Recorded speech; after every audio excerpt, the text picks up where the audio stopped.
Wouah, stylé l'entrée. Merci. J'espère que ça vous a plu parce que ça a pris une plombe à faire quand même. Ouais, je confirme. D'ailleurs, pour les nouveaux de la chaîne, n'hésitez pas à vous abonner et à lâcher un petit like. Et le partage aussi, oui. Ah oui, oui, effectivement, et les partages aussi. Ça fait toujours plaisir et ça m'encourage énormément. Donc comme vous l'avez certainement lu en cliquant sur la vidéo, aujourd'hui on va voir les théories les plus what the fuck des films et des séries. Donc c'est parti, on commence tout de suite. Coulson cacherait un lourd secret. Donc il y a certains fans qui se sont posé la question suivante. Pourquoi avoir ressuscité en particulier Coulson? Parce qu'on va pas se mentir, hein, mais son plus beau fait d'armes dans les films, c'est quand il a tiré sur Loki avec son gros joujou. C'est tout. Résultat, le dieu de la malice en sort indemne. En revanche, pour Coulson, il meurt. Goodbye, my friend. Excusez-moi, mais on a quand même vu beaucoup plus efficace. Du coup, pourquoi l'avoir choisi? Pour les sauts? Bon, les gars, il nous faut une vraie franchise. Comme ça, à la fin de cette année, on se fait les couilles en or. Bah quoi, c'était pas suffisant les 1,5 milliard qu'on s'est fait avec Avengers? Alors écoute-moi bien Steve, faut que tu comprennes un truc, c'est que nous, chez Marvel, on adore le fric, ok? Ah, j'ai une idée. On t'écoute Jason. On pourrait ressusciter un ancien personnage, genre Coulson. Et puis du coup, ça deviendrait le personnage principal d'une série. J'adore le concept. Alors non, ça n'a rien à voir avec l'argent, en tout cas au niveau de la théorie. Mais ça serait plutôt à cause du fait que notre cher Phil n'osait cacher qu'il était né en 1930. Quoi? Mais il est vachement bien conservé pour un mec de 80 balais. Oui, et la raison, ce serait parce qu'on lui aurait injecté une variante du super sérum, qui lui permettrait de retarder le vieillissement et d'avoir de meilleurs réflexes, comme on peut le voir dans cette scène.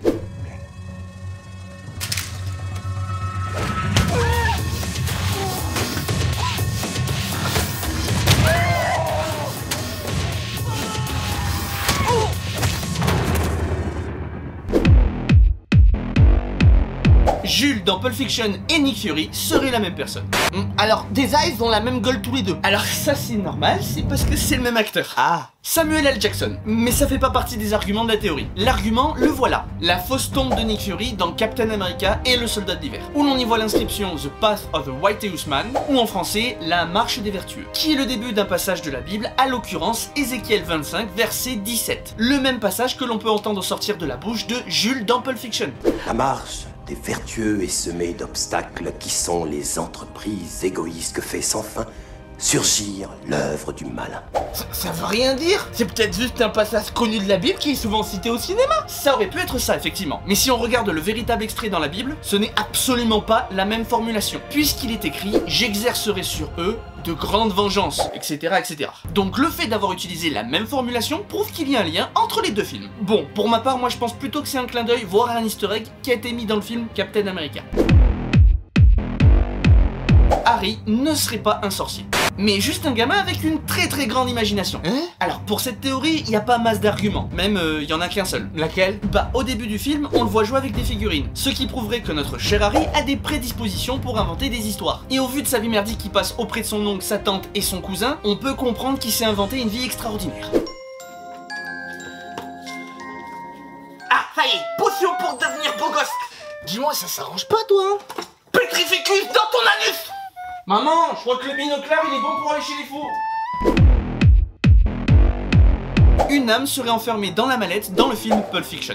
Ok, donc là on part sur un délire surnaturel dans Pulp Fiction, c'est ça? Ouais. Pulp Fiction, le film de bons gros gangsters américains. Ouais.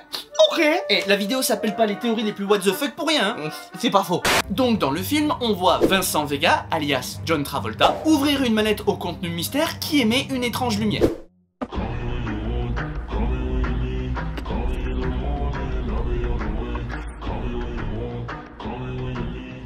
Ça baigne? Ouais, ça baigne.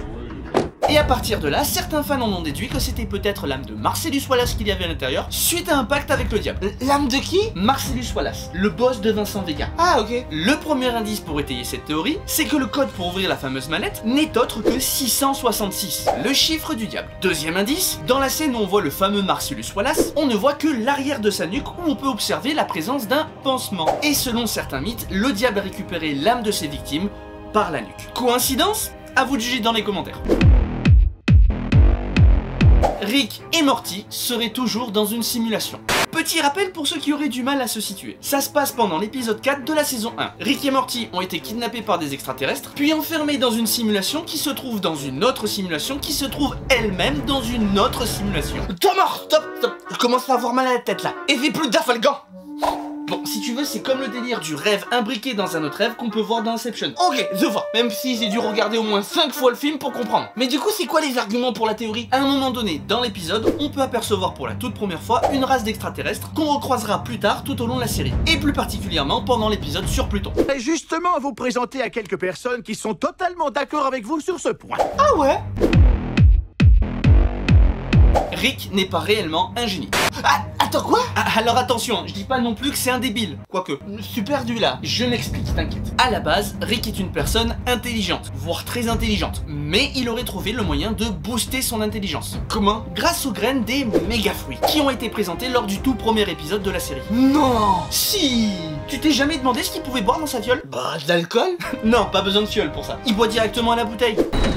Là, on est bien garé sur le bas-côté de la route. Non, là, clairement, c'est autre chose. Il est possible que Rick ait mis à l'intérieur de sa fiole une boisson à base de graines de méga fruits. Un peu comme Astérix qui a une gourde avec de la potion magique. Sauf qu'à la place de devenir super fort physiquement, ça devient un putain de génie. En plus, petit indice qui va dans le sens de la théorie, après que Morty nous ait sorti son grand numéro de génie grâce aux graines qu'il avait tout au fond de son c***, il nous a fait une grosse rechute. Et se met à baver d'une façon bien particulière. Oh, c'est pas vrai. Oh, ça c'est pas cool. Qui nous rappelle bizarrement la façon de baver de Rick. Oh, ça c'est pas cool du tout. Et voilà, c'est déjà fini. J'espère que le concept de la vidéo vous aura plu. Si c'est le cas, n'hésitez pas à lâcher un petit like et à vous abonner, ça fait toujours plaisir. Et comme ça, vous ne raterez pas les prochains épisodes. Et du coup, on se retrouve la semaine prochaine pour une nouvelle vidéo. Allez, ciao!